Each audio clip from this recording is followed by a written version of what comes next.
porcelain man?" said her father. "A porcelain man that could move?" "And he could talk, too," said the girl.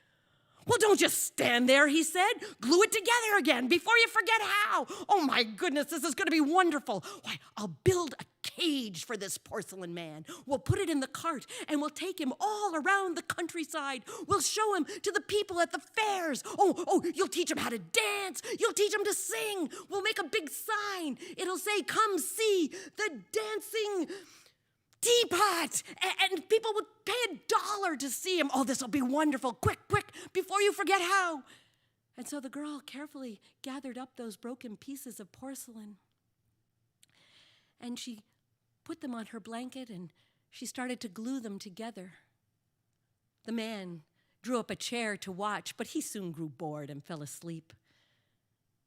But as she worked, the girl thought about what her father had said, that he was going to take the porcelain man away and show him to people and charge them to see him. And this so distressed her that she really wasn't concentrating on what she was doing. She was just gluing pieces together. And so you can imagine how surprised she was that in the end, she discovered that she had not made a porcelain man at all, but no, she had made a small porcelain horse. And the horse neighed. And the man woke up and he said, "What is this? This is no man, it's a horse." And he took up his chair and he was about to break it over the porcelain horse when the horse said to the girl, "Quick, jump on my back." And she did. And the horse leapt out the window and galloped away from the house, leaving the man standing there in the window, shaking his fist at them and shouting words they could not hear. And on that horse galloped until finally it came to a big meadow. And in the middle of that meadow was a giant oak tree. And he stopped and he said to the girl, "Get off my back," and she did. And now, he said, "I am going to run toward that tree, and I'm going to hit myself against the tree, and I'm going to break into pieces, and you are going to put me together again. But this time, as a man." And before he set off, he said, "And remember, I love you." And before the girl could say a word, the horse galloped toward that tree, ran across the field as fast as he could, and smashed into the tree and broke into hundreds of pieces that scattered across the grass. And the girl cried out, and then she sank to her knees and wept because she had no glue. But about that same moment, on another path toward that meadow, came a young man pushing a wheelbarrow. And when he saw the girl sitting there and the broken pieces of porcelain and saw her distress, he said, "Don't worry, it's okay. We can gather up the pieces and we'll put them in my wheelbarrow and we'll bring them home. And together, you and I will glue those pieces back together." And that's just what they did. They gathered up all the pieces, they put them in his wheelbarrow, and they went to his house. And they spread those pieces on his workbench, and he got out his glue, and they started working. And as they worked, the girl admired the quick and careful way the young man worked with his hands. And they told each other about themselves, their stories, about their lives. They felt that they had known each other forever. And as they worked and talked, they didn't really pay attention to what their hands were doing. And so when they were finished, they discovered that they had made a complete set of porcelain dishes, 12 dinner plates, 6 teacups with matching saucers. There was a teapot and a beautiful soup tureen. Well, seeing those dishes made them hungry, so they set about preparing their meal. And as they moved in the kitchen, sometimes their eyes would meet. Occasionally, they'd brush against each other as they went to and fro. And once in a while, they would reach for something at the same time, and their hands would touch. And when the meal was ready, they set the table with the new dishes, and they sat down to eat together. And while she was eating, the girl's plate looked up at her and said, "I still love you. Hush. said the girl. What's that? Asked the man. Oh, nothing, she said. And they all lived happily ever after.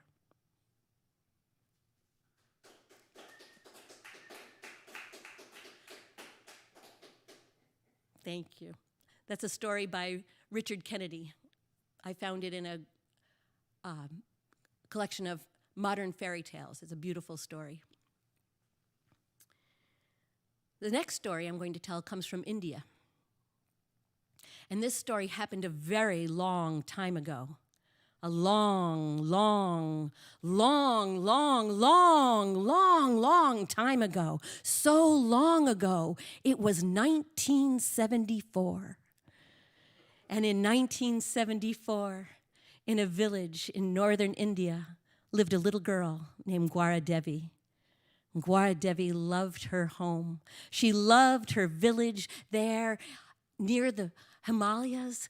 Each morning, she would wake up early and she could see the sun rising, and it would hit the snow of those mountains, and that snow would glitter like diamonds. And in the evening, when the sun set, she watched as it bathed the snow with its beautiful colors, the pink and the purple and the midnight blue. She loved it there. Although she had to work very hard, this little girl had to wake up early every morning and take the family's goats to the alpine meadow where they could eat the sweet grass. And then she brought them home again to milk them. And then later on in the morning, she and her aunt would go to the forest where they would collect herbs and roots that her aunt, who was a healer, would use to keep the family and the people of the village healthy and strong. And then late in the afternoon, she and her mother would go to the forest again, this time to collect the wood and twigs, the dried wood that they could use to make the fire to prepare their evening meal. And this is the way she lived. But, she was only 8 years old, and she would get kind of tired of all this work. And one day, as they were going to the forest, she said to her mother, there's got to be a better way to do this.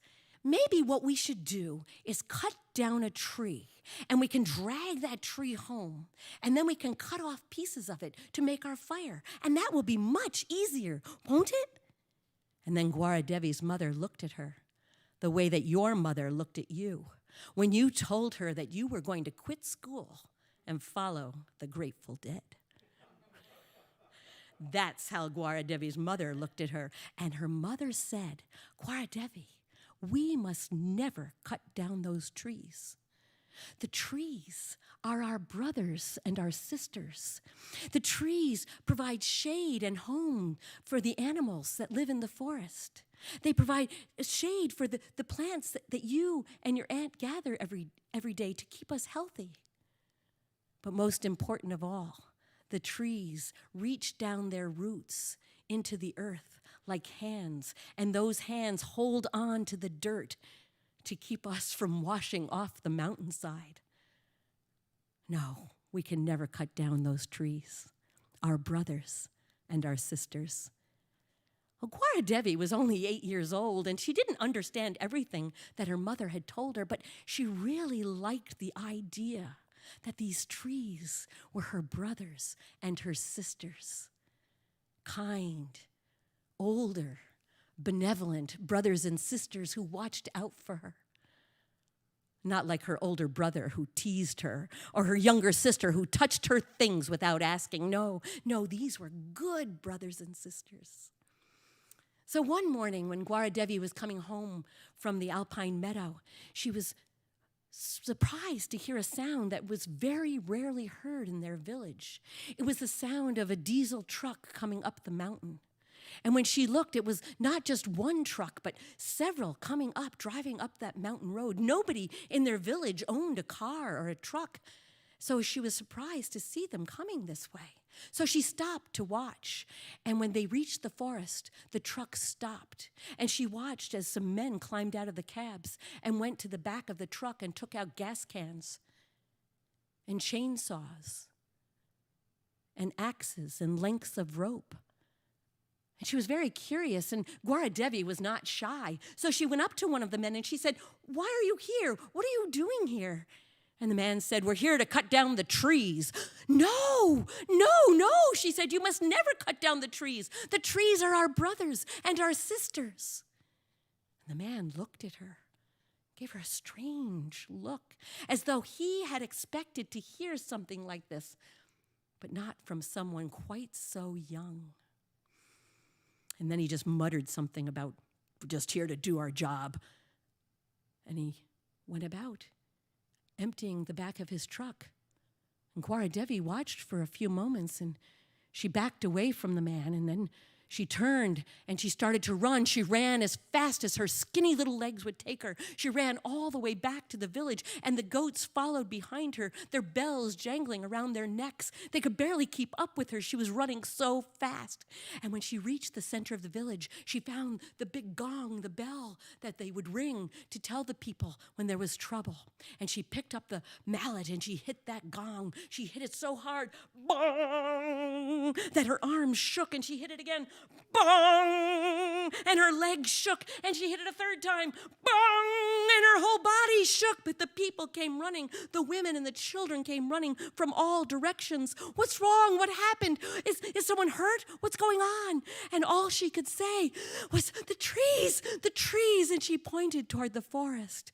And then the people knew what was happening, and the mothers and the children and the grandmothers with the babies bouncing on their backs, they all ran to the forest. And when they arrived there, they saw the men with their chainsaws and their axes. And the men saw the women and the children. And everyone stopped and just stared at each other, and no one seemed to know what to do next. Gwaradevi looked at those trees in the forest and remembered what her mother had told her. And she looked at her brother and her sister, and then she looked at the chainsaws and the axes and wondered what would happen if one of those axes cut through her little sister. And Gwaradevi knew what she had to do. She reached her arms around a tree, and she held it there, that tree. And her little sister stood at the other side of the tree, and she stretched her arms out, and the two sisters held that tree in a warm embrace. And then Gwaradevi's mother put her arms around a tree, and her brother did the same. And soon all of the women and children were holding those trees, hugging those trees. And the men knew they wouldn't be cutting down any trees that day. They loaded up their gas cans and their chainsaws and their axes and their lengths of rope. And they put them all in the back of the truck, all those trucks. They climbed in the cabs and they started those loud diesel engines, and they started to drive down the mountain. It was very noisy. For quite some time they could hear those engines. And then finally, when all was quiet, and once again the birds were singing and the crickets were chirping,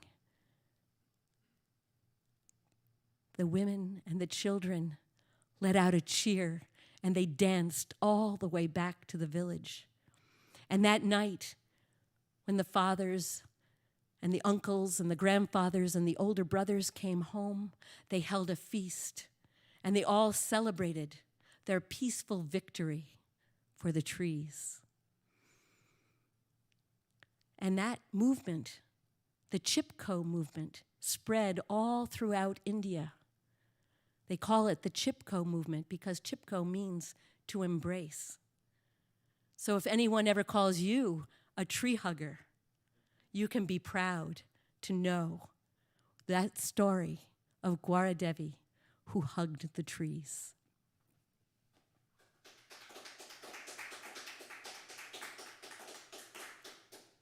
Thank you. My last story comes from Burma. And I learned it from a collection of stories by Angela Carter, a wonderful storyteller herself. Once upon a time, there lived an old couple, a man and a woman. And they had many friends, lots of neighbors, and they had lived a good life. But they never had what they wanted most, and that was a baby of their own. They had prayed, they had hoped, but they had never been blessed with any children. So, one day, this old woman came to her husband and said, "I'm going to have a baby. It's a miracle. I don't know how this happened." And they rejoiced. Their prayers had finally been answered, although they were both very old. They waited excitedly for the birth of their new baby. And finally, when the great day came and the baby was born, they were disappointed to discover that it was not a human baby at all, but a sweet little green frog. Well, this little green frog, although she was not a human baby, she acted just like a human baby, and she laughed and she cooed, and she did all of the things that babies do. She learned to walk and she learned to talk, and soon everyone loved her. All their friends and neighbors thought that she was the most marvelous child that anyone had ever had. And this was all very good for some time until the old woman died. And this was sad, but she had been very old. But the old man felt that his child, his little green frog, she needed a mother. And so this old man married again. This time he married a widow with 2 children of her own. And these 2 girls did not like our little frog. Everyone in the neighborhood called her Little Miss Frog. She was such a favorite, but these 2 stepsisters were very jealous of her and treated her very unkindly, and they would make fun of her, and they would bulge their eyes out at her, and they would bulge their cheeks, and they would make rude noises. Ribbit, ribbit, little happy toad, they called her, little green frog, frog's legs, and they had all kinds of terrible things to say to little Miss Frog, so that she would cry, but never in front of them, and only when she was alone and no one could see. Well, one day, it was announced that the youngest son of the king, the youngest prince, was going to hold a special ceremony. And at the end of that ceremony, he would choose from among all of the lovely young women of the kingdom the one who would be his wife. Well, the 2 stepsisters were quite excited, and they got everything together. They prepared their hair and their clothes, and early on the day that the ceremony was to be held, they woke up early and they dressed themselves in their fine clothes, and they put flowers in their hair, and they set off toward the palace. And little Miss Frog, she went with them. Although they told her she couldn't come, she wasn't a girl. She was a green frog. They couldn't enter the palace with her. They'd be too embarrassed. Go away, go away. And they walked faster and faster, and little Miss Frog could barely keep up with them. She hopped, and she hopped as fast as she could, but soon they were gone, practically out of her sight. And it was a hot, dusty day, and she was getting very thirsty, but she didn't stop. She kept hopping until she reached the gates of the palace, where the guards couldn't see her because she was down on the ground. And she waved, and they saw her there, and she spoke so sweetly. And they were soon quite delighted with her, and of course they let her in, and she went to where the ceremony was being held. It was held at this beautiful pond that was on the palace grounds. And this pond was a lily pond, and the water looked so fresh and clear. Little Miss Frog wanted nothing more than to jump right in, but she didn't. She knew that she would only embarrass herself if she did. So she took her place among the other young women, and the ceremony began. And it was quite a beautiful ceremony. And when it was over, the prince held up a bouquet of jasmine flowers, and little Miss Frog could smell them. They smelled so sweet. And he said, "I will throw this bouquet, and the one on whom it lands will be my wife, will be the princess." And he closed his eyes, and he threw the bouquet, and it flew high, high, high in the sky. And all of the young women watched. They couldn't take their eyes off it until finally it landed right on little Miss Frog. And she took up the bouquet and held it to her. And the prince opened his eyes and looked around to see who had his bouquet, and there she was, little Miss Frog, looking at him with her big eyes, smiling with her big mouth. And he was a little surprised and not a little disappointed, but he had vowed that he would marry the one who caught the bouquet. And he was a kind man, and he didn't want to hurt her feelings. So together they went into the palace, and they were married. But soon everyone in the palace, from the king down to the lowliest of the servants, loved little Miss Frog. She was so kind and sweet to everyone. And the prince every day was coming to love her more and more. Life in the palace was good for our little Princess Frog. One day the king announced that he was getting old, and it was time for him to retire. And he would leave the palace, and he would leave behind the kingdom and go off to the forest to live in a hermitage, to fast and pray. But before he left, he wanted to choose from among his 3 sons the one who would be king after him. So he devised a special quest. He said to them, "At sunrise on the 7th day, the one of you who brings back to the palace a golden deer, that one will be the king." And so the 3 brothers prepared themselves. They got clothing and food. They saddled horses, and they went to say goodbye to their wives. But when the youngest prince came to Princess Frog, she said, "Where are you going?" "Don't worry, you don't have to go anywhere. Stay here with me. Eat and sleep as usual. Enjoy your life, and you will see on the 7th day what will happen."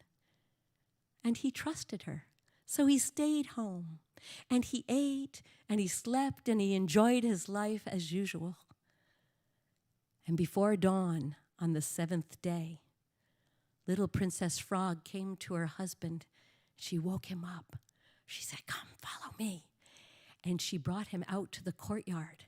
And there, standing in the courtyard, was a deer of pure gold, and around its neck a silken rope. And she handed him the rope.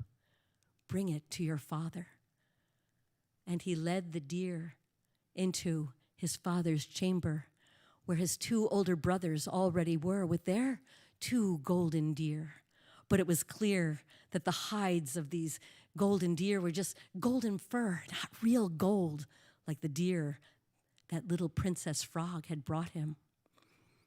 And so, of course, he would become king, but his brothers said, "What? He's the youngest. He can't be king. Give us some more tasks. Give us some more quests, something we can do. He can't be the king. Give us another chance." And so their father said, "This is what I want you to do. At sunrise on the 7th day, you must bring to me rice that will never go bad and meat that will never spoil." Well, this sounded very difficult, and the 2 older brothers set out immediately. But the prince went to say goodbye to little Princess Frog, and she said, "Where are you going? Don't you trust me yet? I can help you. Stay here, stay home with me. Enjoy your life. Eat, sleep as usual." And sure enough, at long before dawn on the 7th day, little Princess Frog woke her husband and said, "Come, follow me." And she showed him 2 pots. In one pot, it was filled with sweet, scented rice. And it was clear that this rice would never, ever go bad. And in another pot was the most aromatic stew, and the meat was so tender. And it was obvious that this meat would never spoil. And so they went into the king's chamber with the 2 pots, and there were the 2 older brothers. Each of them had brought some overcooked rice and meat that looked quite burnt, but it was clear that they would never stay fresh forever. And once again, the youngest prince had won the task. But no, you must give us another task, another quest. And so the king said, "Very well. At sunrise on the 7th day, bring to me the most beautiful woman in the world."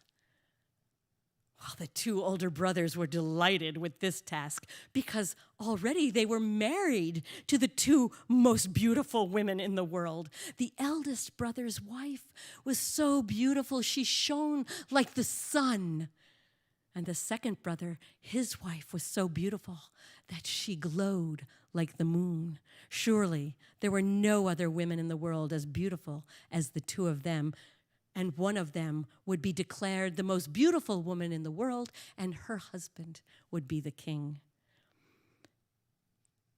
The prince, the youngest prince, was desolate. He went to his wife. He said, I must go. "Where are you going?" "I must go and find the most beautiful woman in the world." "Aren't I the most beautiful woman in the world? Your wife?" "Sure. Don't you trust me yet? Of course I'm the most beautiful woman in the world. Stay with me. Eat, sleep as usual." And he couldn't hurt her feelings. He had to stay with her. And early, before dawn on the 7th day, she woke up. She woke her husband, and she said, "Together we will go to your father's chamber, but first I must prepare myself." And she went into her room and she closed the door. But while he waited, the youngest prince watched as the sun was coming up. The sky was getting brighter. Soon it would be sunrise. He knocked on the door. He said, "Hurry up. What are you doing in there?" "No, I'll be ready soon. Don't worry. Well, he was starting to feel a little better. Maybe she really could become the most beautiful woman in the world. After all, she had brought him that golden deer and those 2 wonderful pots of rice and meat. There seemed to be nothing she couldn't do. But he was getting rather nervous, so he knocked on the door again. "Don't worry, I'm just powdering my face." And then after a little while, she opened the door, and she came out of her room, and he saw her there, his little Princess Frog. And together, they went to the king's chamber. And when the youngest prince came in, his brothers laughed to see the little frog that he brought with him, no beautiful woman. And their wives stood there, shining and radiant, clearly the most beautiful women in the world. And the king was about to choose when little Princess Frog said, "What about me? Aren't I the most beautiful woman in the world?" And she stepped from her green skin and stood before them, where her sisters-in-law shone like the sun and glowed like the moon. She was all the stars in the firmament.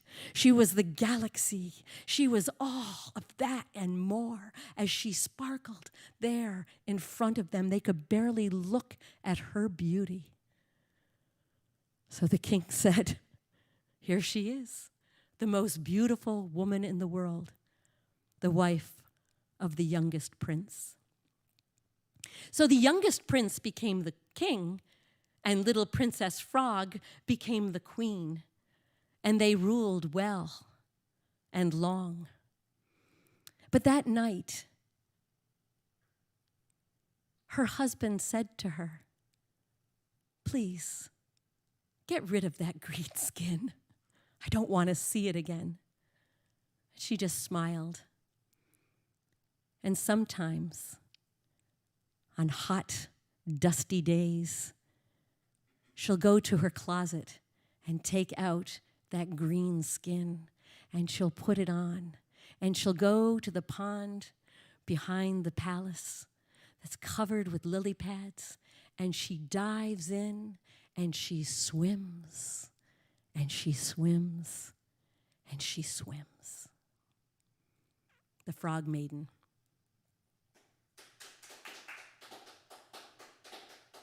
Thank you so much. And I'm so delighted that it is my turn to welcome to this stage my very dear friend, Mary Murphy.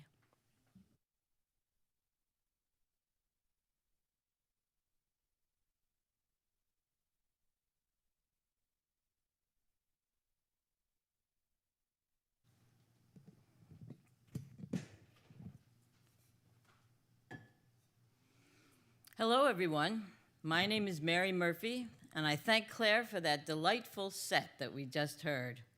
And you know, I'm so happy to be here on the 60th anniversary of Caffè Lena, a wonderful arts venue that's been serving us all those years. I'm happy to add my 2 cents.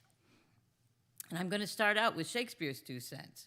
I'm going to start out with a quote by William Shakespeare, just to raise the tone a little bit. "Oh, swear not by the moon, the inconstant moon, that monthly changes in its circled orb. Once there was no moon shining up in the sky at night. There was only stars. And the moon was actually an old woman who lived with her grown son by the edge of a huge marshland. Oh, she loved her son very much. But he would walk through the marshland at night. No one else would, for it was black, pitch black in there. Only the stars for light, and not much of that. And the black pools of water had no light to reflect. And the mud, if you stepped in it, you'd sink right down, and no escape. And there were these creatures in the swamp, these will-o'-the-wisp, they call them, nasty little, spiteful little creatures. And they would shine their lanterns over the water. And when they did, they'd lure travelers off the path so that they would drown. And sometimes they'd call out, pretending to be someone in trouble. Well, the grown son did as grown sons will do. He did what he wanted to. And he always walked home from work through the marsh, late at night. He said he was comfortable. He knew all the pathways. Nothing would ever happen to him.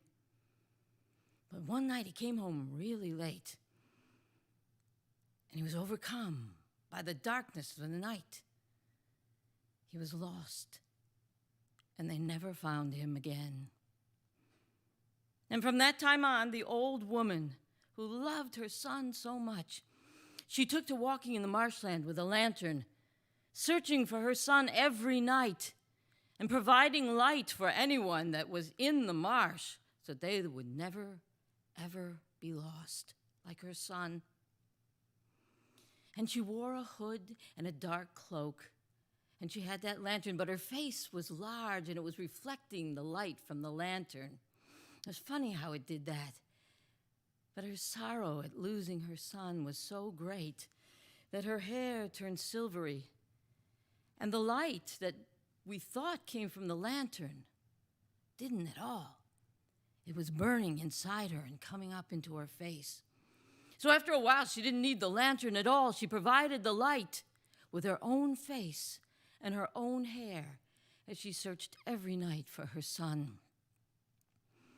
Now, one night, she was in the marsh, holding her lantern, but also her face was shining brightly. And oh, the people loved her for that, because they weren't as afraid as they used to be in the marsh. But while she was there, she heard a voice. It sounded like her son. A voice after all these days and weeks and months. She heard the voice of her son. He said, "Mother, come, help me, Mother." And she said, "I'm coming, son. I've been looking for you all this time." Now, the voice came from the other side of the marsh, and she ran over to that side of the marsh. But as she did, she was unfamiliar with the pathways, and she tripped on a tree root and fell into the black water. Well, she tried to get herself out, but her dark cloak was all soaked with water and was attached to one of the tree roots, and she couldn't get out. And then those sneaky, nasty will-o'-the-wisps, they came out and they surrounded her in that pool, and they began to laugh at her predicament. And they said, "Oh, you've been spoiling our fun all this time, and now it's our turn to rid the marsh of you." And they pushed her down, and they held her down, and she drowned. And when they came back like this, they saw that her big face was still burning brightly, and her hair still shone with a light of its own. And so those nasty will-o'-the-wisps, they picked up a huge boulder, and they moved it over the pond where the old woman was, right on top of her, so her light couldn't be seen. But what they didn't realize was that there was a little sliver of light coming from underneath that rock. And that was all there was of that old woman. Now, the townspeople who loved her so much and loved her light and trusted her light, they began to be worried. After a few days, they knew something must have happened to her in the marsh. They went to her house. They tried the doors. She was not home. And they didn't see her on their roots in the marsh. And they were scared of that marsh because it was so dark. But what they did was they took their lanterns and bravely went in a big group into the marsh. They would search for her, they'd find her, and they'd help her.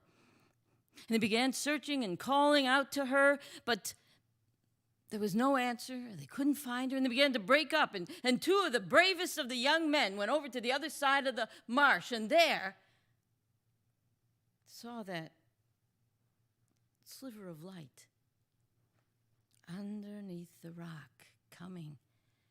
And they were afraid.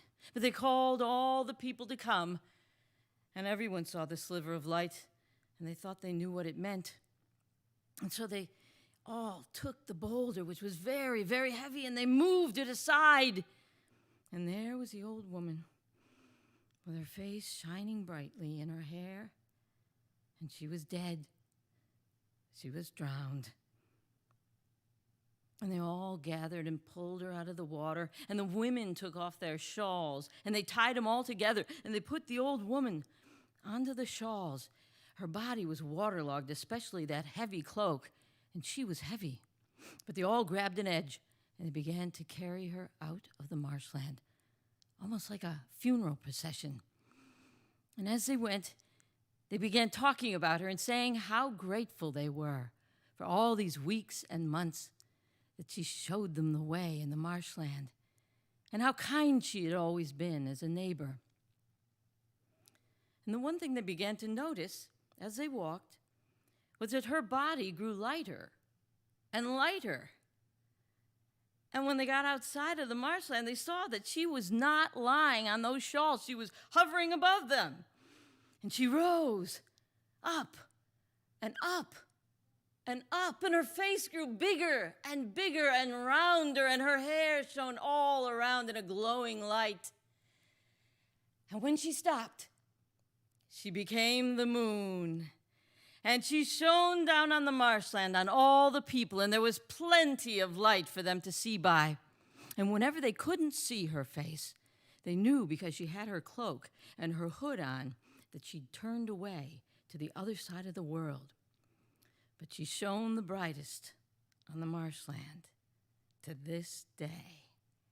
And so when you look up and you see a face in the moon and you say, "That's the man in the moon," Well, you're wrong.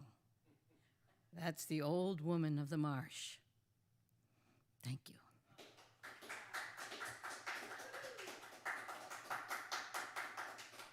Thank you very much. Thank you very much.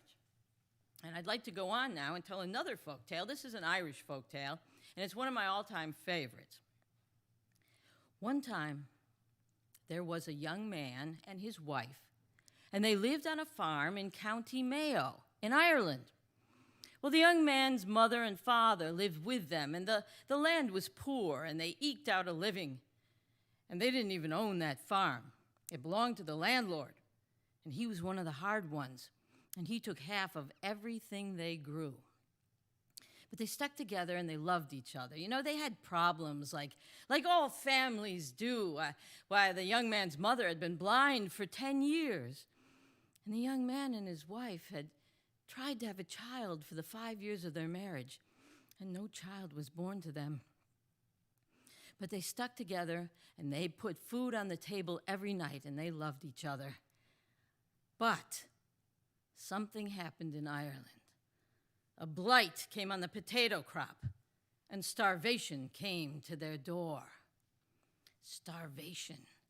They didn't have any food, and they had no money to buy food, and they were literally starving. And the young man knew that he had to do something. He had to take care of them. He couldn't watch them waste away. And there was only one thing to do, and that was to go into the landlord's estate. Now, the landlord, that rich man, he had stocked that estate. It was like a big forest full of game. And he and his friends would go in there and hunt. And if anyone was caught poaching any of those farmers on his land, they'd be hung immediately. As I said, he was one of the hard ones. But the young man wasn't afraid for himself. He was afraid for his family. And so he took the only weapon that he had, which was an old axe, and he sharpened it. And one morning, at dawn, he went into the landlord's estate. Oh, he hunted all day, but he didn't find anything. He couldn't kill anything to bring home to his family. And he was just about to leave at dusk in utter despair when he heard rustling. He heard rustling in a small glen, and he knew there was an animal in there. He went over, and he saw in the glen the most beautiful animal he'd ever seen in his whole life. It was a white deer. He'd never seen anything like it, the most gorgeous animal. And she would provide plenty of meat for his family. He didn't want to kill her. He instantly fell in love with that white deer, but he had to kill her. And so he took up his axe and he raised it above his head, and he started to bring it down on the white deer. But she spoke to him. She said, "Please don't kill me, and I'll grant you one wish." And he thought to himself, oh, the hunger must be getting to me. A talking deer? A wish? What nonsense is this? And once again, he raised up that axe, and he was prepared to bring it down on her. But she said, "If you kill me, you'll be hanged. You know you will. But if you take a wish, you just might be able to save your family." And with that, the young man put the axe down at his side, and he turned around in a daze, and he walked out, and her voice followed him, and she said, "I'll be here in the same place tomorrow morning if you want to kill me, but if you don't, then take a wish." And he walked down the path, hardly knowing what he was doing. He couldn't believe what he had just seen and heard. And his father was waiting for him at the gate of their house. And the father saw that he didn't have any game in his arms. And he felt a despair, the father did. But as soon as the son saw the father, he somehow snapped out of it, and he said, "I saw a white deer in the forest, and it said it's going to grant me one wish. What do you think of that?" And the old man knew right away they were saved. He said, "Oh, son, wish for gold, Gold will solve all our problems. And the young man, he loved his father, and he knew well that gold probably would solve all their problems. But he felt that he should ask his mother what she wanted. What would be her wish? And she said, "Oh, son, I know gold is important to us. I know gold could save our lives.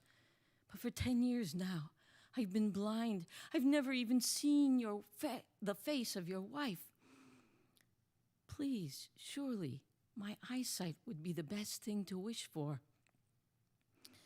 And oh, the young man loved his mother very much, and he loved to give her back her sight. But he felt that he should ask his wife. And he went to his wife and told her all about the white deer and the wish, and the wishes of the others in the family. And she said, "Husband, I love your mother and father very much, but for 5 years now we've tried to have a child of our own, and no child has been born to us. Surely that would be the greatest wish of all."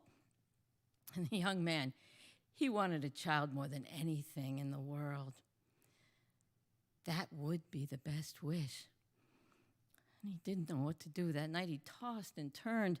He had 3 good wishes. Which one should he take? He had no idea. At one point, he was in such despair that he thought he would kill the deer and bring the meat home, and they'd eat it. But by morning, he'd made a choice.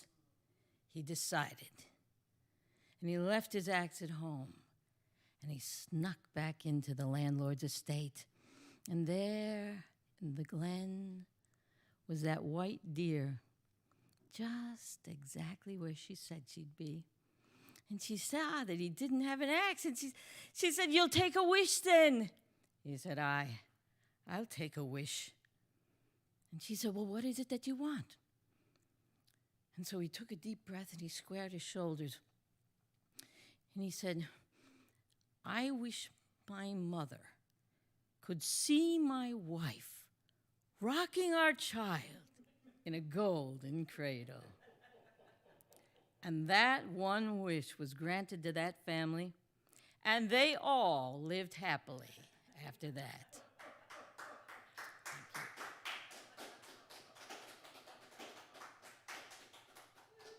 The Irish are a clever lot, aren't they? Yes, they are. Now, the next story is a story that I wrote. And I wrote it a long time ago. It's called New Friends. And when I wrote it, my daughter Olivia was 4 years old. And now she's all grown up. Olivia is asleep. I tiptoe around her room, picking up naked Barbie dolls from the foot of her bed, the top of her dresser, and the sink of her play kitchen where a few of them had been bathing. Olivia loves her Barbies.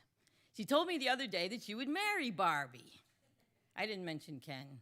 She'll find out about the competition soon enough. The Barbies all have blue eyes and happy, eager-to-please expressions, and they always seem to want to do whatever Olivia suggests. And they're all such good sports. Even she throws them headfirst into the bathtub or dips them in finger paint up to the waist. I'm so excited. The prize of Olivia's collection is Mermaid Barbie. She, like all her sisters, stands 12 inches tall with thick blonde hair that falls to her waist. Mermaid Barbie wears a bikini halter top made of light blue iridescent clamshells and a long diaphanous blue skirt that fans out at the bottom into a pair of crisp pleated fins. They cover her tiny heel-clad feet and give the illusion that she is half Barbie, half fish, when she is really all Barbie. She is a siren, calling to her all the little girls who play at our house. They can't wait to see the blue and pink streaks in her hair disappear when she swims in warm water and reappear when she swims in cold. Olivia's play with her Barbie consists chiefly in undressing them. She hasn't quite got the hang of getting their clothes back on. So at the end of the day, I gather up the naked Barbies in their ball gowns, bathing suits, high heels, fins, and pedal pushers, and I bring them to the couch. I've learned from my daughter's example to care for these friends of hers. I untangle their limbs, I straighten their hair, and begin dressing them. carefully choosing outfits and adding accessories. I'm absorbed in my work. I enjoy making the decisions because Olivia's the boss during the day. She's leading me down a wondrous path, so wondrous and strange to me, for I never had Barbies of my own. You see, my twin brother and I were born 1 minute apart. He came first, I followed. We spent the rest of our childhood in the same configuration. He was the flagship of our small fleet, I his loyal rear guard.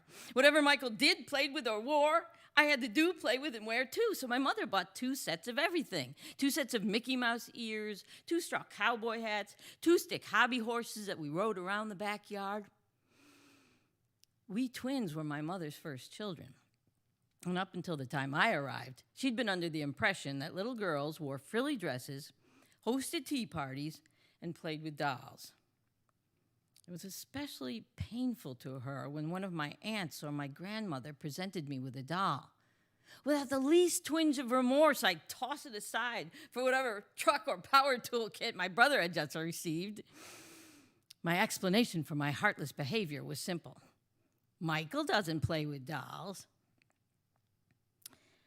On our 6th birthday, after the singing of happy birthday and eating of many pieces of birthday cake and having some ice cream too, we opened our presents.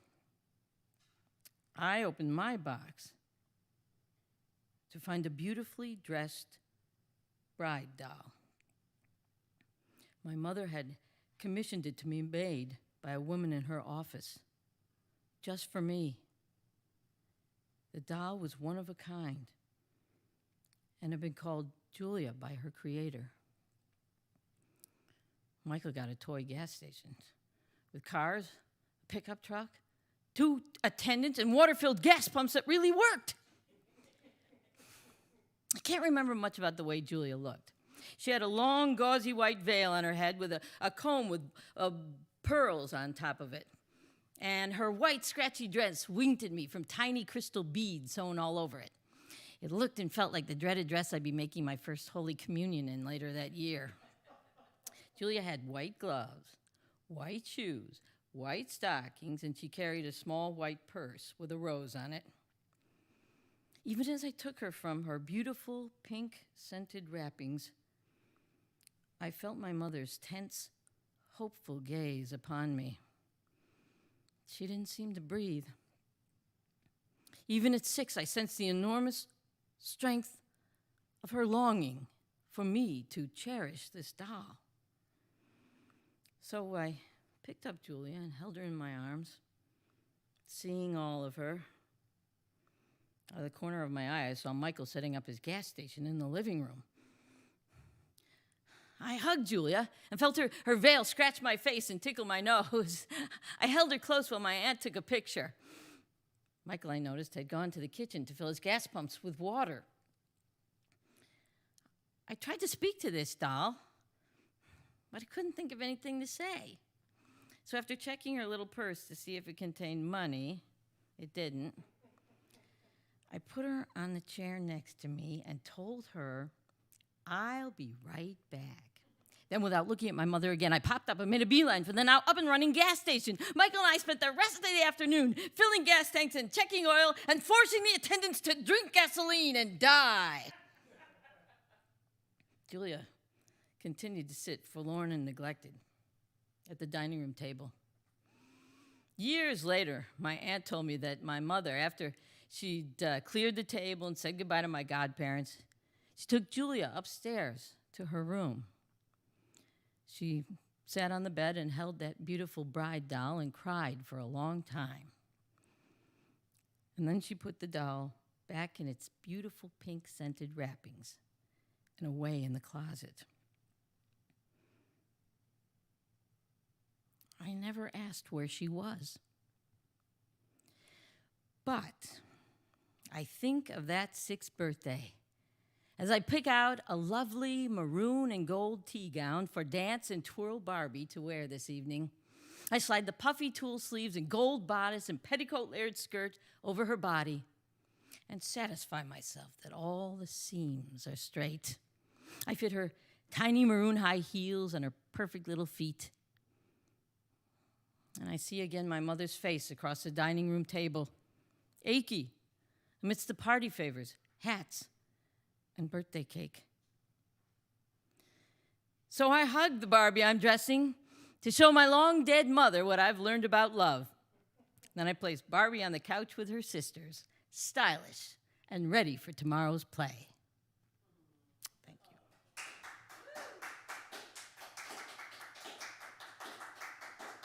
Thank you very much. Thank you. And I will end my set with one final little story called The Mare. Once there was a farmer who had a field made of hard dirt, soil that really, really needed to be plowed before he could plant it. He had a huge field, but no horse to plow it with. He tried to plow by himself, but it was almost impossible to guide the plow and to pull the plow at the same time. In fact, it was impossible. He didn't know what he was going to do to feed his family. So he decided to take a walk to town and see if that jarred anything loose in his head. And as he was walking down the road, he saw a beautiful monastery. Oh, he'd been by here before, but not in years. Look at that building. What a fine piece of work. The old brickwork, the door that was hollow and strong, and the knocker made out of brass. And while he admired the building, he saw next door in the field, right next to the monastery, a mare, a beautiful horse. And she looked bored to tears. And he had an idea. He went right up to the door, and he took the knocker, and he pounded on the door. And after a little while, an old man in a monk's robe came to the door and said, "Bless you, my son." And the farmer said, "Bless you too, sir. I was wondering if that mare in the field next door is for sale." No, she's one of us," said the monk. "She can't leave here. She's part of our family." And the farmer turned away, intending to go, but then he turned back and he said, "Listen, I have a big field to plow in order to feed my family. Would it be all right if I took the mare and worked her during the week and kept her in my barn and fed her and treated her really well? I'd bring her back every Sunday in time for prayers." And the monk said, "Well, I don't know. Let me ask the others." And he closed the door, and the farmer was pacing. He was nervous. He hoped this worked. And sure enough, when the monk came back, the monk said, "Yes, we said you can take her, but she must be back in her stable on Sunday morning, and you can take her again Monday morning." "Oh, beautiful. Thank you so much, sir." And the two of them went off to the stable to saddle the horse and bridle the horse and walk her up to the gate. And the farmer was just about to get on the horse when the old monk said, "Now, wait a minute. There's something you've got to know about this horse. Two things. If you want the horse to go, you can't say, 'Giddy up.' The horse will not go for giddy up. If you want the horse to go, you have to say, 'Thanks be to God.' Thanks be to God, and the horse will go." Got it. And he started to get on the horse again. But wait.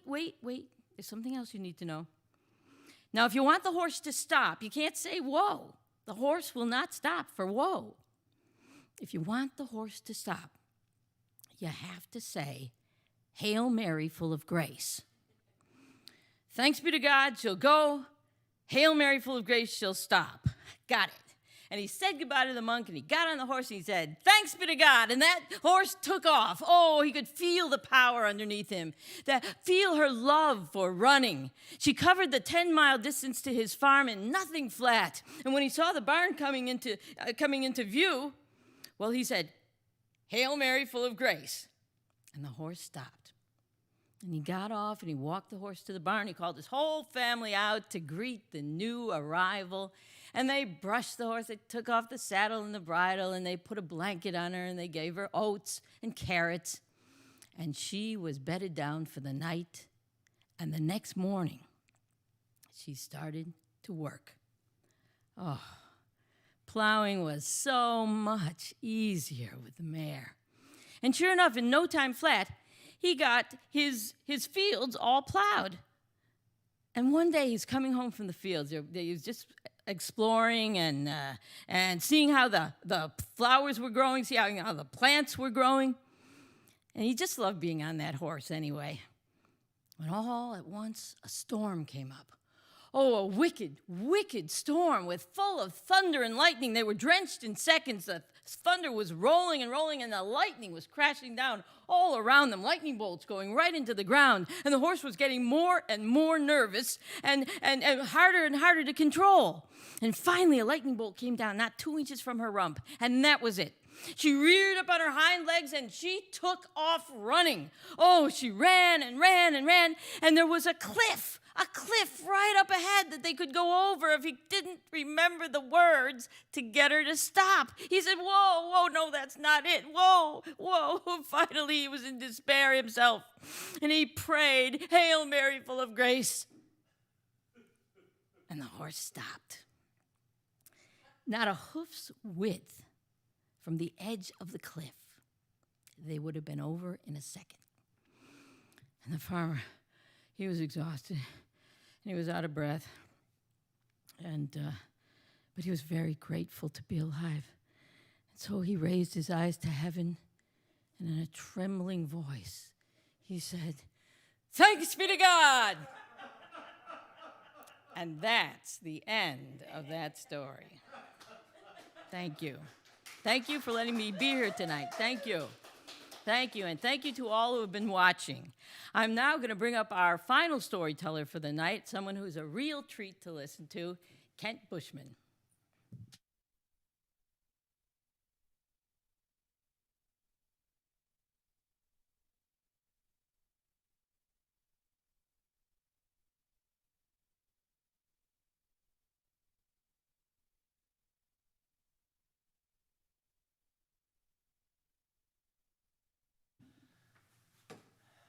Thanks be to God. It's good to be here. It's good to be telling with such good tellers. It's good to be in Caffè Lena. We're, like Mary's got a twin. Caffè Lena are basically twins. We're both turning 60 this year, and Caffè Lena is doing much better than I am. So I've got a couple stories for you tonight. One comes from the Adirondacks, where I get to run this fabulous little camp up in the Adirondacks. But up in the high peaks, there's a place called Avalanche Lake. And if you've ever been there, it's one of the most beautiful spots of so many beautiful spots in the Adirondacks. But you walk up on the trail, and you'll see Mount Colden is off to the east, and it sort of slides up out of the lake. But on the west side, the cliffs come straight down from Wright and Algonquin, right down into the water there. And there's no way to get, there's no trail there. And if you go there now, there are little bridges there. And those bridges are bolted to the cliffs. And those bridges are called Hitch Up Matildas. And this is an old guide story by Seneca Reid Stoddard that I learned from a guy named John Vinton that explains why they're called Hitch Up Matildas. Now, it seems there was a couple of them staying up at Nash's, a party of three from somewhere down on the Hudson, Mr. and Mrs. Fielden, and their niece, Dolly. She was all of 17, and they were sitting on the back porch, and they got a hankering to go into the back country. And so they asked me, Bill Nye, to guide them into the back country. And I wasn't so sure about going back there with them women and them folks from down the river. But they wanted to go up through Indian Pass and then go up over Marcy and then come out through Colden. So I said that I'd guide them. So I went in there ahead of time, took some taters and carrots and made a little cache of them, put them away, cut some firewood. And man, I wasn't so sure about taking them through Indian Pass with all that wet and mud and them women folks with all their petticoats and stuff. But I got it there, and I got over to the ironworks, and I told them to expect us in a few days, and they'd be all ready for us there. And as I was coming out by Avalanche Lake, I had a mind to make us a raft. Now, Now, I just weren't thinking. I was thinking that I could, well, it was raining. And that gets me not thinking very good. And when it's raining and just me in the backwoods like that, that's time to head back for my cabin. Now, if I'm guiding a group, that rain don't bother me none. It can rain turnips, and I don't care. And snow don't bother me none. But when I'm out in the woods and it's raining like that, well, that's when I hightail it for home. Now, while I was gone, all them lady folks was talking to Mrs. Fielding and Dolly about going into the backcountry. And they said that maybe she oughtn't to go, that Mrs. Fielding, she'd catch cold and she'd die out there. So Mr. Fielding heard that and said, well, maybe we oughtn't to go. Or maybe we should just go part of the way into the woods. Or maybe just he and Dolly should go. And she said, nope, I'm going, she says. Now, that's a woman that when her mind's made up, there's no changing it. So a couple days later, we went into the backcountry. Now, them couple days, Dolly was all over me, and she was always talking and flashing that blonde hair at me and showing me the boots she's going to wear and the hats that she's bringing in. Well, I tell you, we got going, and after that first day, they was all carrying their boots by the end of that first day. We went up over Indian Pass, and it got to be blacker than a bear's belly about 3/4 of the way through. And I said to Mrs. Field, and I said, we could stop here. I could make a camp, and we could do just fine. She said, no, carry on. She says, carry on. And so we did. We hiked miles back down to the ironworks, all by torchlight. And when we got there, Mr. Fielding looked like a sparrow been hit by a hawk. He was all just twitter-pated down there. And we got there, and they had some nice biscuits and venison biscuits and gravy for us there. And we made it through the first night. And the next day weren't bad. We got up and over, and we got to Marcy the next day. And we was about to come out on the last day. And I wanted to get an early start. But there was no getting them out of bed that day. I was banging pots and singing my best songs, trying to get them up. But it was plumb after 8 o'clock before they rustled out of their tents. And then Dolly, she had to fix herself up, Like, girl didn't need to do that. But, a young girl like that, she makes a guy think things. But I'm too old a dog for that. And so we got a late start. And we got down to Avalanche Lake. And I didn't have time to build them a raft. And we was out of food, and we had no time to wait there, and the clouds were sort of building up on the horizon. And I turned to Mr. Fielding and Mrs. Fielding, and I said, now, I ain't got time to build your raft, but I can carry you on my shoulders. And there's a ledge here along the cliff that if I follow that, I can get you plumb on over to the other side. And Mrs. Fielding, she looks me up. She looks me down. She puts her hand down in that cold water, which weren't more than 2 shakes more than a cake of ice. And she said, I'm not so sure. So I took my pack basket, and I put all our gear in that, and I walked along the cliff edge, trying to go to show them where it was, and make sure there weren't rocks and stuff. They fall in there, make sure it was okay. And there's one spot that's a little deeper than I remember. But I got over to the other side and left my pack basket and come on back. And I get to there and says, all right, let's go. And Mr. Fielding says to Mrs. Fielding, she says, well, ladies first. And she looks at me, and I'm just dripping wet. And she says, no. She don't think I can carry her. Now, they get going back and forth, and I'm standing there, and Dolly's just sort of smiling in the background, laughing a little bit at her aunt and uncle, talking this way and that. And they get to hollering back and forth, and Mrs. Field says, I ain't going, he ain't carrying me. And Mr. Field says, he said, Matilda, on account of that was her name, Matilda. Matilda, you said you'd let Mr. Nye carry you. And she said, no. And they get going back and forth. And finally he says, Matilda, he said, no, it wasn't forget your delicacy and get on his shoulders. And that kind of shocked her a bit. And so she said, okay, I will. But she didn't say it very nice like. So I'm standing there, still dripping wet. I said, okay, Mrs. Fielding, okay, here's what we got to do. We got this big rock back here, and I need you to crawl up on that rock. And I'll come over, and you put one leg to one side of my shoulder, and you put one leg to the other side of my shoulder, and I'll carry you across. And she says, no. She's going to put both legs on the same side. She's going to try to ride me side saddle. And Dolly's just back there giggling like them 17-year-old girls do. And I'm thinking to myself, she rides me side saddle. We're going to flip right over in that cold water, and I'll never hear the end of it then. And so she gets going, and Mr. Fielding says, Matilda, do what Mr. Nye says. And she says, okay. And so I back up, and she puts one leg over one side of my shoulder. And then she starts packing in all her petticoats all around the other side. And she sits her other legs down the other side of my shoulder and sits down real gentle-like.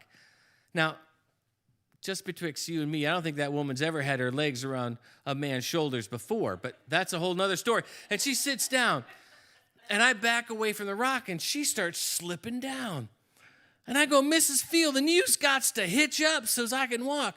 So she grabs the top of my hair and pulls my head back and takes another arm and wraps it around my neck so all I can see are stars shooting up into the universe, and packs in more petticoats and hitches up a bit.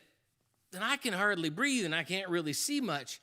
And Dolly's in the background going, ride your horsey, missy, ride your horsey. Like I weren't nothing more than a pack mule. And I'm going in, and she's starting to slip down again.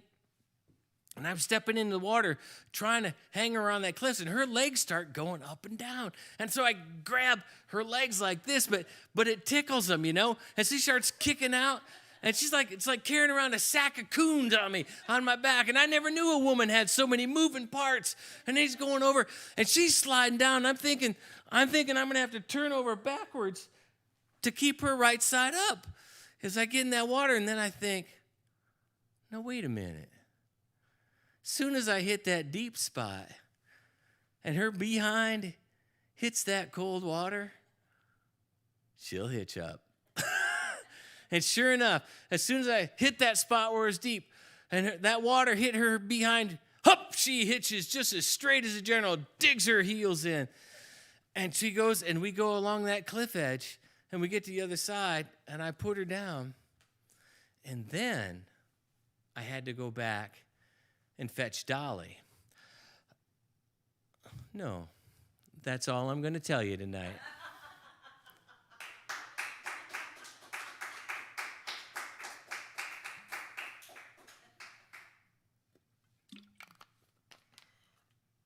This next story is an old folk tale in a book of edited stories by Josephina Sherman. And it's an Eastern folk tale that has many variations. And so you're going to hear one of those tonight. But if you are from Camp Fowler, I need you to sort of lie on the floor and pretend that you're in our chapel for storytelling night. And like this is what you would hear if you were at camp, a story something like this. And it's called Clever Rachel. Once upon a time, there was a king who was very clever. He wasn't really wise, and you'll find out later in the story how that plays out. But he was clever. And he said to all of the people around him that he wouldn't marry a woman unless she was as clever as he was. This is one of the indications that says he wasn't so wise. Now, on the far end of the kingdom, through the over bridge and through the forest, there was a little inn. And an innkeeper ran it with his daughter, Rachel. And she helped her father at the inn. And people would come into the inn and they would tell her riddles, and she would come up with the answers. And they would come in and they would be in a dispute, and she'd say, tell me your side of the story and tell me your side of the story. And she would weave a story together with golden strands that would bind those two friends back together, so when they left the next morning, they were friends again.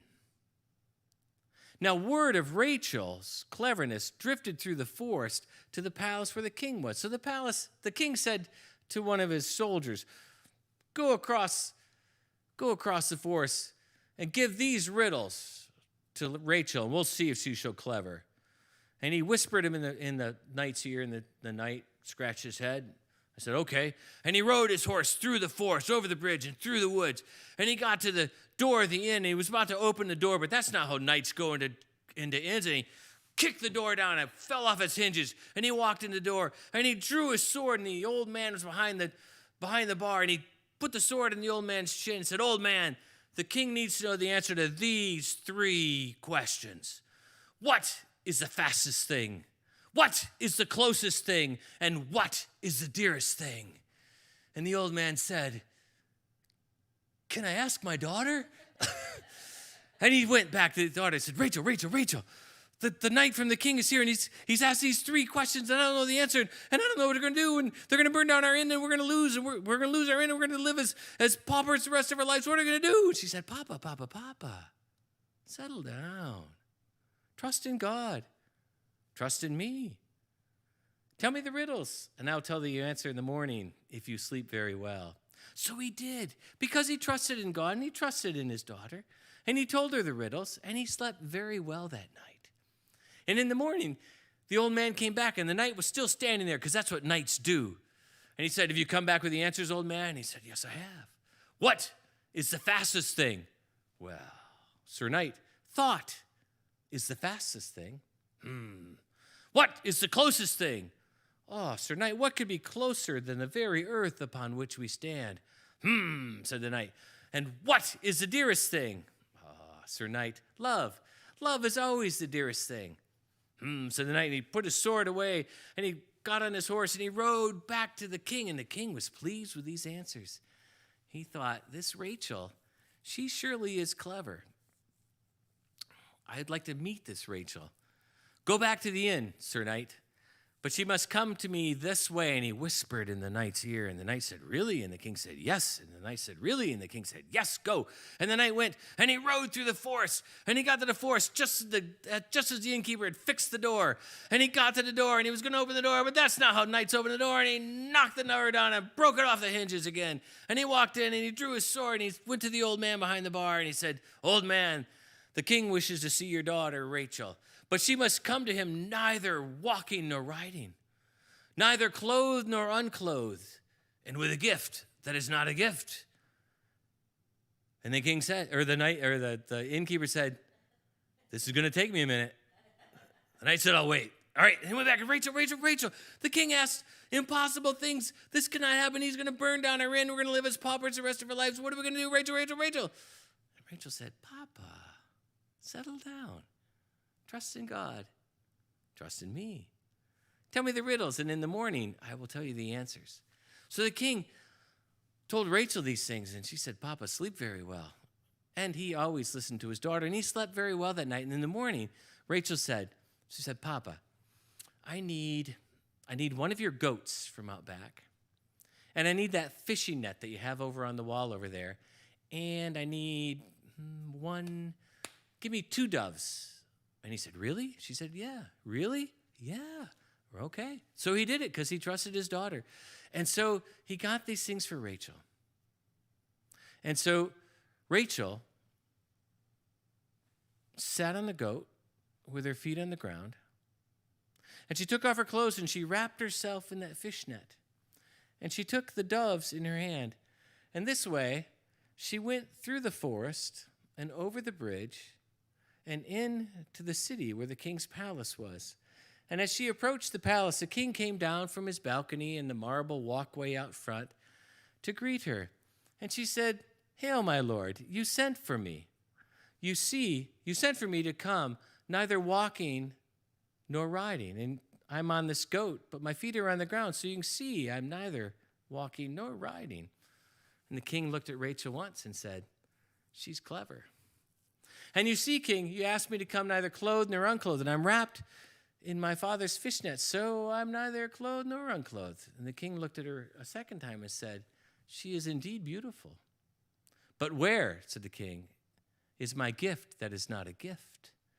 And she held out her hands, and she said, my lord, here it is. And he went to take the doves from her hand, or to take her hands, and she opened her hands, and the 2 doves flew out. And the king smiled, and he fell in love with her, because that's what happens in stories. He fell in love with her, and she fell in love with the king. And they got married. And the king had one condition to their marriage, that she would never go against one of his rulings in a court of law. And she said, "Oh, my lord and my love, I will do my best to honor this." And they were wed, and they lived well together for a long time. And Rachel loved being the queen, but every day she would take off her queenly robes, and she'd put on her old clothes that she used to wear down at the inn. And she'd walk through the city, and people would ask her questions and give her riddles, and she would answer those riddles. And one morning, she went out, and there was a man sitting on the side of the road, and his shoulders were hunched over, and his eyes were red, and his cheeks were all puffy from crying. And she sat down, and she said, "Oh, good friend, truly there is great sorrow in you today. Tell me your story, and I will find the silver thread to bind it together so that you may go forth from this place." And he said, "Oh, there's no help for me. There's no help for me." And she said, "Tell me your tale." And he said, "Well, I'm a poor farmer with a wife and a young son, and I have a farm, and we rent the farm out, and we don't have much money, but I have a horse. It was giving birth to a colt, and I was going to sell that colt to pay the rent on the farm. But the horse gave birth to the colt under my neighbor's wagon. And my neighbor said, 'That colt belongs to me.' And I said, 'No, it's my horse. It was just under your wagon.' 'No, it was born under my wagon, therefore it belongs to me.' And we couldn't solve it together, so we went to the king, and I told the king my story, and my neighbor told the king his story. And the king ruled for my neighbor. And so my neighbor took my colt. So I have nothing to pay the rent for the farm, so we're going to lose our farm, and we're going to live as paupers and beggars the rest of our lives. There is no happiness to my story, young lady." She said, "Perhaps that's true. But tomorrow, do this." And she whispered something in his ear. And he said, "Really?" She said, "Really." And he got up, and his shoulders were straight, and his eyes weren't quite as puffy before, and you could almost hear him whistling as he went down the road. And the very next morning, as the sun broke the cusp of the horizon, and the king walked out on his balcony to look over the city and his marble walkway, in there walked a man carrying a fishing pole, little can of worms, and he sat down beneath the king, and the king was watching this man, and he went in the can, baited the hook, and he cast that line out onto the marble walkway beneath the king's balcony. And the king looked down, and he said, "Man, are you crazy or what? Do you expect to catch fish from a marble walkway?" And the farmer, without even looking up to the king, simply said, "Oh, my lord, if a wagon can give birth to a colt, then surely this marble walkway can give me enough fish to feed my family." And the king knew that he'd been talking to Rachel. And he called her up and said, "Rachel, you went against one of my rulings in a court of law, didn't you?" "Well, my love, yes, I did."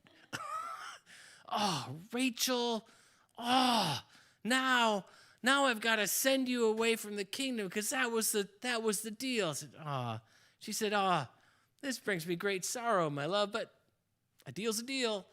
"Okay, but can we have a big feast first before you send me away?" And the king was pleased that she wanted to do that. And so he had a big feast that night, and she made sure that his wine glass always stayed full. And he had maybe more than he should have. And as he was in that state of mind, he said to her, "Rachel, I hate to send you away, but look around the palace. Take with you your most dearest possession."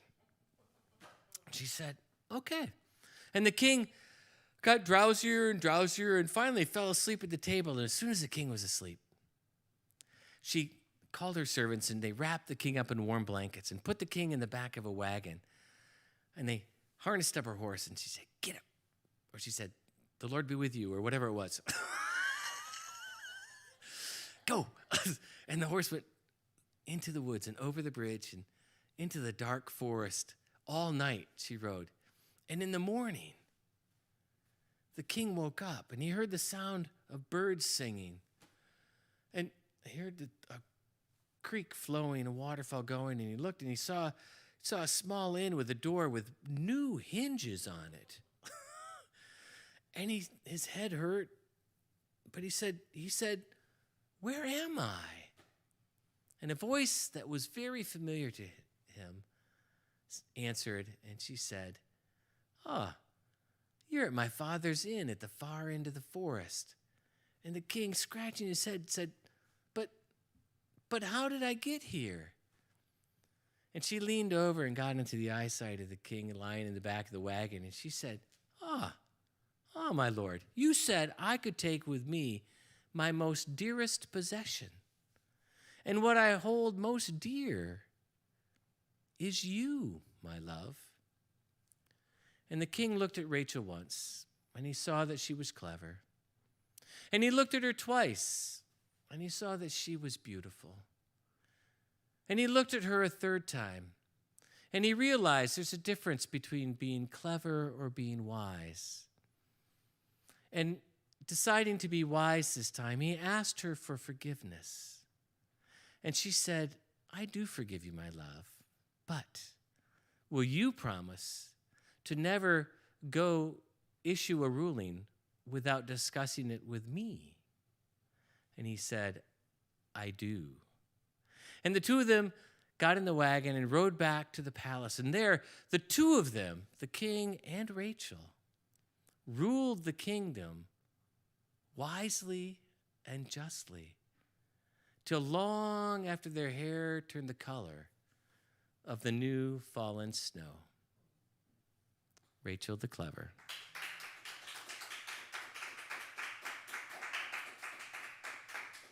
We want to thank you for tuning in tonight. Thanks for the crew here at Caffè Lena. Thanks for Claire and Mary for being fabulous co-tellers. We appreciate all you do up here. Hang in there, folks. Stay safe, and we will catch you on the flip side. I know how to sign off. Bye now.